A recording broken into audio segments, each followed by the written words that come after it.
Hello, agency scaling community. I wanted to show you in this video why I am so confused why agency owners don't spend more time generating referrals when in fact so much business for their agency comes from referrals.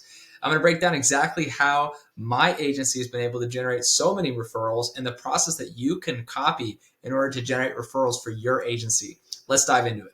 Again, my main question here is why agencies focus so much on cold leads and not on warm referrals and on generating more referrals from people that say their agency is great, they would buy from them, whether it's a current client or it's an agency partner. I'm so astounded as to why more agencies don't focus on this.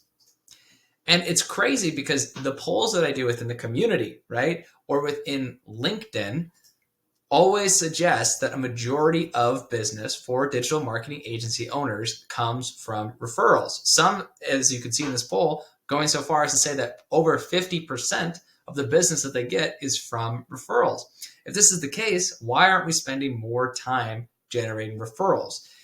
And even in this interview I did with David Riggs of Numa Media, you can see that their business was able to reach $100,000 in monthly revenue by becoming a referral machine, giving more than they take, and then in return, getting referrals from other people. And so I'm going to show you exactly how you can replicate the same thing for your agency, right? And again, this referral system, 42% close rate. These are just a sample of some of the recent deals that my agency has closed. You can see 90 meetings booked from referrals, 38 accounts closed. That's almost double the closing rate of any other channel that we employ within our business. So before I started heavily scaling sales reps, thinking about March 2018 to November 2019, I was Mr. Community Organizer. I was focused on meeting as many people as possible. This was an event that I put on in Los Angeles. My goal was just to get as many people connected as possible. I was specifically very interested in startups. I had this thing called Founders Live that I was putting on, and we'd give away a bunch of money AWS credits. But from this experience, I met a bunch of people that started to send me referrals. And from all the networking events that I went to, people just sent me business constantly, right? So this is the sort of scaled sales rep phase. So I just was scrappy. I was trying to find ways to make money from referrals. And here's an example of one of the main referral partners we had. This is an example of referral. Also would like to make an intro to this company, awarenow.io, right? And so this is exactly how this works, right? You go to people and you basically say, I will give you a percentage commission, whether it's residual or upfront, etc., if you send me business based on people that trust my business from your word of mouth in your network, right? And so this is a great way to scale. And so when we first started, we gave people extremely high commission. We started off with a 30% revenue share commission, which, to be honest, I would not recommend a 30% revenue share commission. I would start more on like 10 to 20%. But when you're first starting out, you got to give people a strong reason to send you business. So the first $1 million we made, a lot of it came from referrals. And I'll show you the breakdown of the numbers for that a little bit later in this video. But I would start with something incredibly incentivizing. So that way, when you start and generate referrals from people, they really feel compelled to send you people. That's where I would start.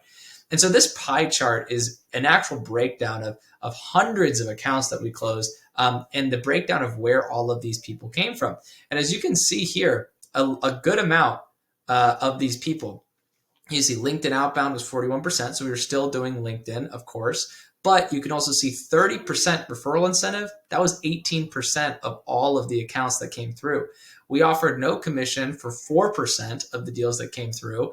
These were people that just sent referrals out of the goodness of their heart. That's one thing that is not really accounted for within acquisitions for referrals, is that people don't talk about how there are a lot of times where you actually will just get referrals without even having to give out commission, because people will say, you know what, I don't want to get paid commission right now. I want you to keep the commission. Instead, just focus on doing a good job for my client, right? This could be people you already have pre-existing affiliate relationships with saying, hey, I don't want commission right now, just because they want to see their clients have a good relationship and get marketing done really well. So agencies are great for that. White label partnerships are great for that too. That's another form of affiliates and referrals, right? If you can find another agency owner that will send you business via paying for your subscription, your retainer, something like that, that is extremely beneficial. And as you can see, outbound plays a part in this first, $1 million that we had, but it wasn't the main thing. There was also referrals and white label deals and client referrals and things like this. So it's really important to find agencies and other types of partners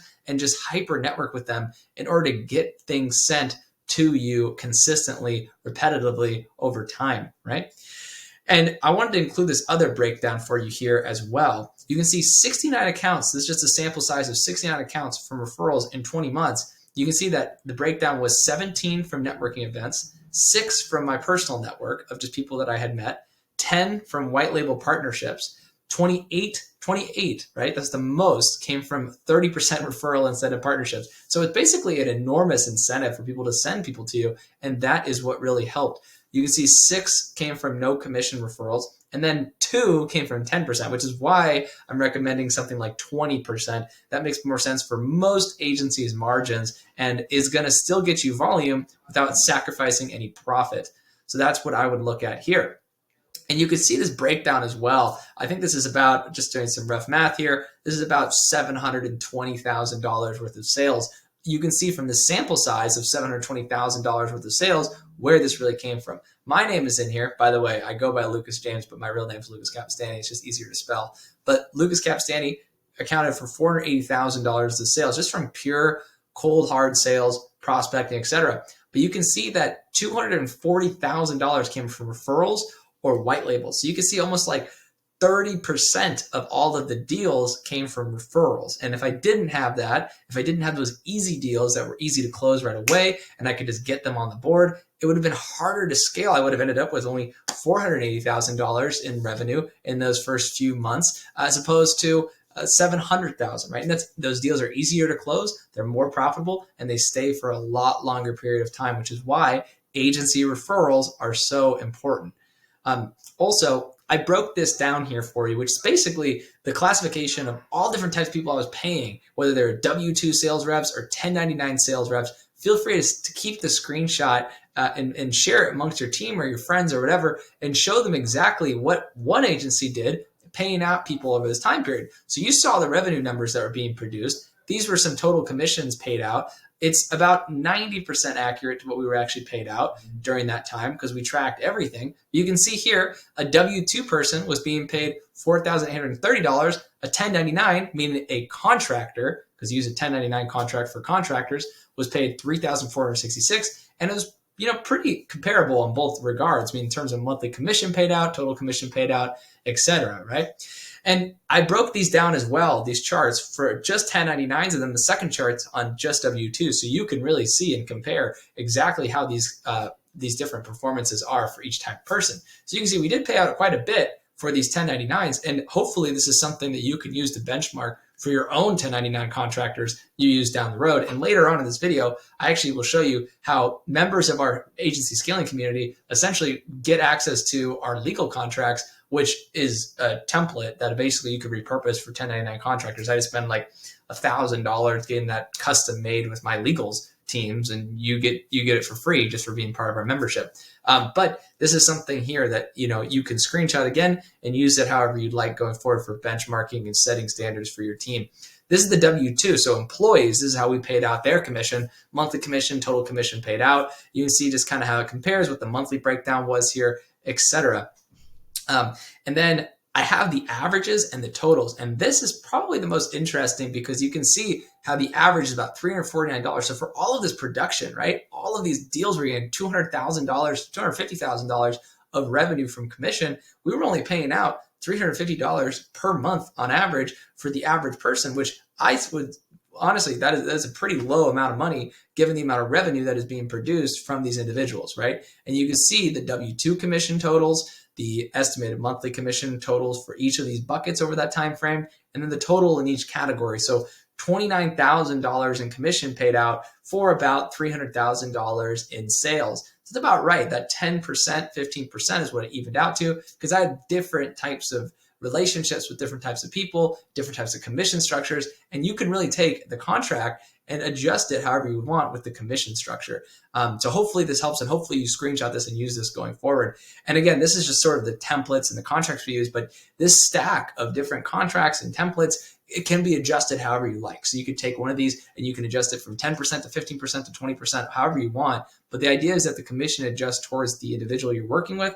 And don't take I'm not an attorney, so you should talk to an attorney first. But essentially, you can take these contracts and you can adjust them however you want. Essentially, you could be 15% for one individual, 20% for another. One thing a lot of agency owners worry about is, can I have one contractor on one commission structure and another contractor on another commission structure? The answer is, well, technically, yes, you can. I've talked to my attorneys about it. You can do that. It's not a problem. You don't have to have the same one for everybody, especially contractors, because it's essentially a sales contract. You can have them do whatever kind of commission you want. It gets trickier when you're talking about employees, because employees, there's a lot of equal considerations to think about when it comes to paying one person versus another. And from an HR perspective, you want to make sure most of the time that people are getting paid the same amount, although there is some flexibility there with contract or with sales-based employees.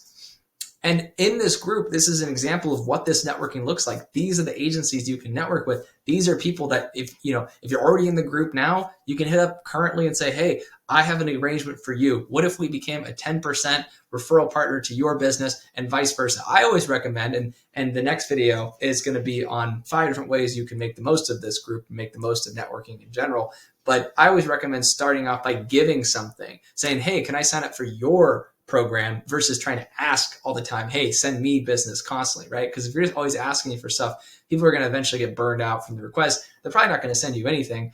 It is important to give more than you take. That's a pretty cliche adage, but it holds true.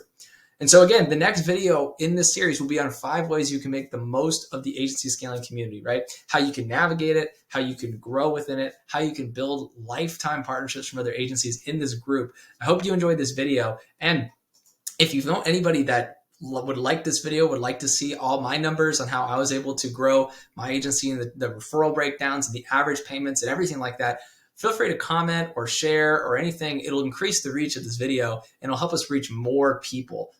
So again, guys, thank you so much for watching this video. I hope you found it helpful, seeing how referrals break down, seeing how commission works for 1099s and W-2 employees or contractors. Again, if you like this video, please like and subscribe to the channel or share it with an agency owner that you think would be impressed by it and would actually help them scale their agency. Thank you so much. Signing off.